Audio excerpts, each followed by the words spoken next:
बीमारी नहीं है, कोई समस्या नहीं है। ये फीमेल बॉडी का नॉर्मल मैकेनिज्म है। 3 से 5 दिन पीरियड्स का आना, सामान्य ब्लीडिंग होना, पीरियड्स में कम दर्द होना, ये पीरियड्स के नॉर्मल सिम्टम्स हैं। अगर इसके साथ खून के थक्के आने लग जाएं तब एक टेंशन वाली सिचुएशन क्रिएट हो जाती है कि आखिर खून के थक्के आ क्यों रहे हैं। मैं डॉक्टर हिना खान, गायनोकोलॉजिस्ट। आज हम इसी विषय पर बात करेंगे, पीरियड्स के दौरान क्लॉट्स आना, खून के थक्के आने के क्या कारण होते हैं, इसके क्या सिम्टम होते हैं, इसका क्या ट्रीटमेंट है, इसका क्या मैनेजमेंट।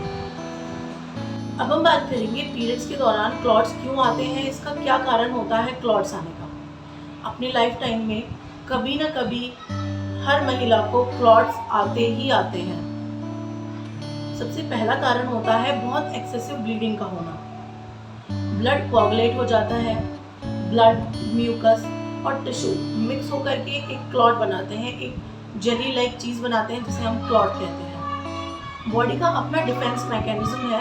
जब बहुत ज़्यादा एक्सेसिव ब्लीडिंग होने वाली होती है, उसे रोकने के लिए बॉडी ब्लड को कोआगुलेट कर देती है जिससे कि एक्सेसिव ब्लीडिंग ना हो।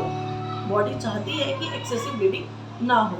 ये सबसे पहला कारण होता है ब्लीडिंग को रोकने का, क्लॉट्स आने का। पीरियड्स के दौरान क्लॉट आने का जो दूसरा कारण होता है वो होता है कि रास्ते में कहीं रुकावट है, कहीं यूट्रस में कहीं कोई फाइब्रॉइड बन गया है, पॉलिप बन गया है, या बच्चेदानी में कहीं सूजन है। इस कारण जो है ब्लड क्लॉट हो जाता है, तो पीछे ब्लड इकट्ठा हुआ जा रहा है। ब्लड की टेंडेंसी है कि ब्लड क्लॉट हो जाता है, ब्लड जम जाता है, एक तेज़ दर्द होगा, एक तेज़ से कॉन्ट्रैक्शन आएगा पेट में, उसके साथ में ब्लीडिंग आएगी, तेज़ दर्द होगा और एक क्लॉट बाहर आ जाएगा। ब्लीडिंग का बहुत अधिक होना या ब्लीडिंग के रास्ते में कहीं रुकावट का होना, ये दो चीज़ें क्लॉट्स को डेवलप करती हैं पीरियड्स के दौरान। अब हम बात करेंगे क्लॉट्स नॉर्मल कब माने जाते हैं, क्लॉट्स एबनॉर्मल कब माने जाते हैं। अब सबसे पहले बात हम करते हैं साइज़ की। अगर क्लॉट का साइज़ 5 रुपये के कॉइन से छोटा है, वो नॉर्मल क्लॉट है।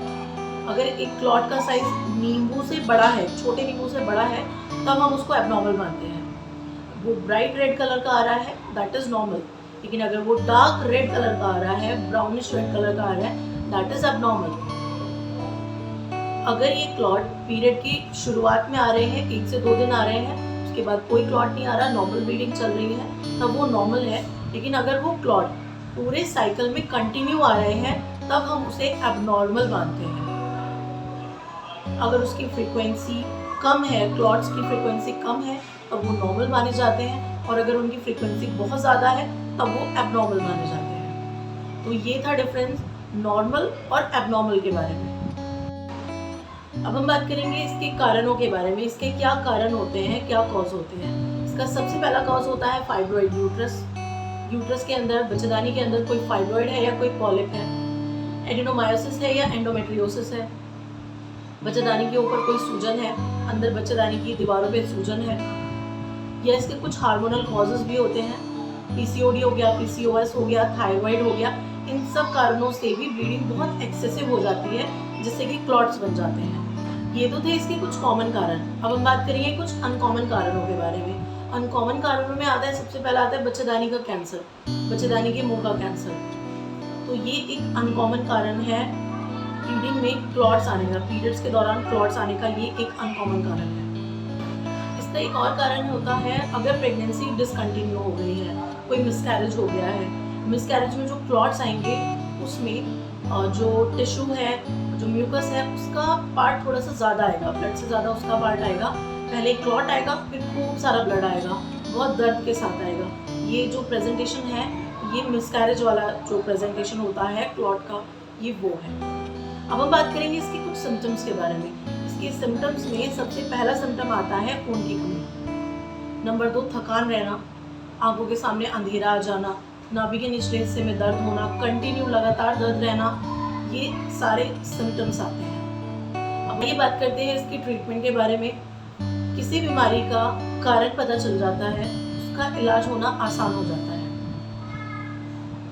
इसमें जो उसका सबसे पहला कारण है वो है फाइब्रॉइड। अगर फाइब्रॉइड छोटे हैं तो दवाइयों से इलाज हो जाता है, लेकिन अगर बड़े हैं तो उनका सर्जरी हो जाता है। नंबर 2, अगर पेशेंट को थायराइड है तो उसमें थायराइड की एक गोली चलती है और वो नॉर्मल हो जाता है।